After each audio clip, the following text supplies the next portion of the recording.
High viewers, இன்றைக்கி நான் உங்களுக்கு ஃபிஷ் பிரெட் ஆம்லேட் செஞ்சு காட்ட போகிறேன். வாங்க எப்படி செய்யலான்னு பார்க்கலாம்.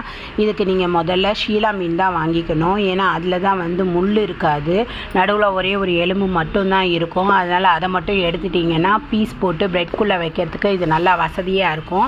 அதனால் நீங்கள் முதல்ல அந்த மாதிரி மீனை வாங்கிக்கோங்க. வாங்கி அதை நல்லா குடல் கிடல் எல்லாத்தையும் எடுத்து நல்லா அதை சுத்தம் பண்ணிவிட்டு அது கூடவே கொஞ்சம் மஞ்சள் பொடி, மிளகா பொடி, உப்பு எல்லாத்தையும் போட்டு அதை நல்லா பிசைங்க. நல்லா எல்லா பக்கமும் குலுக்கி அந்த மசாலா எல்லா இடத்துலையும் படுற மாதிரி பிசைங்க. ஒரு சில இடத்துல படாமல் இருந்ததுன்னா அதை நீங்கள் கையில் எடுத்து நல்லா தடவி விட்டுருங்க. தடவி விட்டுட்டு ஒரு 1/2 hour நல்லா ஊற விடுங்க. அது நல்லா ஊறினதுக்கப்புறம் ஒரு கடாயில் எண்ணெயை ஊற்றிக்கோங்க. ஊற்றிட்டு அதில் ஒரு பீஸாக எடுத்து போடுங்க. போட்டுட்டு அதை உடனே திருப்பி போட்டுறாதீங்க. அதே நேரத்தில் எண்ணெய் நல்லா கொதிச்சதுக்கப்புறம் போடுங்க.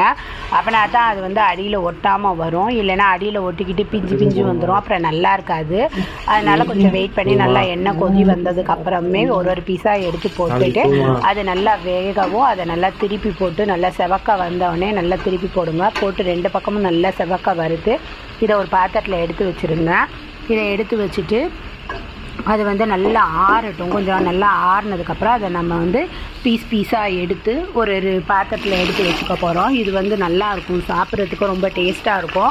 இப்போ தனியாக வீட்டில் ரூம் எடுத்து வெளியில் வேலை ஆக்குறவங்க எல்லாமே இதை ஒரு ஈவினிங் ஸ்நாக்ஸாகவோ இல்லை மார்னிங் பிரேக்ஃபாஸ்ட்டுக்கு கூட சாப்பிட்டுக்கலாம்.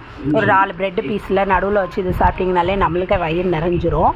அந்தளவுக்கு இது நல்லாவும் இருக்கும், டேஸ்ட்டாகவும் இருக்கும். இப்படி இதை பீஸாக தனியாக ஒரு பாத்திரத்தில் எடுத்து வச்சுக்கோங்க.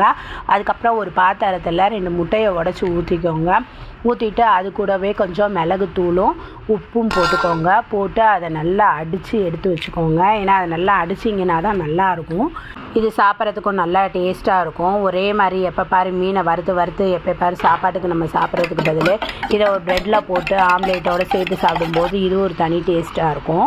அதனால் இது எப்படி இருக்குன்னு நீங்களும் வீட்டில் ட்ரை பண்ணுங்கள். இப்போ அந்த முட்டையை நல்லா அடித்து எடுத்து வச்சுட்டு தோசைக்கல்லை நல்லா காய விடுங்க. கல் நல்லா காஞ்ச உடனே அதில் அந்த முட்டையை நல்லா ஊற்றி விட்டுருங்க. நல்லா ரவுண்டாக நல்லா பெரிய ஆம்லேட்டாக ஊற்றி விட்டுருங்க. ஊற்றிட்டு அது மேலே 2 கோதுமை ப்ரெட்டை வைங்க. வச்சுட்டு அதில் ஒரு ப்ரெட்டு மேலே இந்த நம்ம சின்னதாக ஏற்கனவே ஊற்றி போட்டு வச்சுருக்க மீன் பீஸுங்களை எடுத்து அதில் போட்டுட்டு அதுக்குள்ளே அடியில் ஆம்லேட்டும் நல்லா வெந்திருக்கும். வெந்தவுடனே அதை ஒரு பக்கமாக அப்படியே திருப்பி போடுங்க. திருப்பி போட்டு அதை நல்லா மடித்து எடுத்து வச்சுருங்க. இது சாப்பிட்றதுக்கும் சூப்பராக இருக்குது. இது குழந்தைங்களுக்கும் வித்தியாசமாக இருக்கும். செஞ்சு கொடுத்தீங்கன்னா நல்லா சாப்பிடுவாங்க.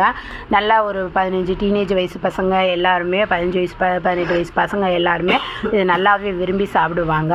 இது வித்தியாசமாகவும் இருக்கும். ஒரே மாதிரி ப்ரெட்டை டோஸ்ட் பண்ணி செய்யறதுக்கு, இதில் ப்ரெட்டுக்குள்ளே சிக்கனும் வச்சு செய்யறதுக்கு இது கொஞ்சம் டிஃப்ரெண்ட்டாக மீன் வச்சு செஞ்சு சாப்பிடுங்க. இதுவும் சூப்பராக இருக்கும். இது எப்படி இருக்குன்னு நீங்கள் செஞ்சு பார்த்துட்டு கமெண்ட் பண்ணுங்கள்.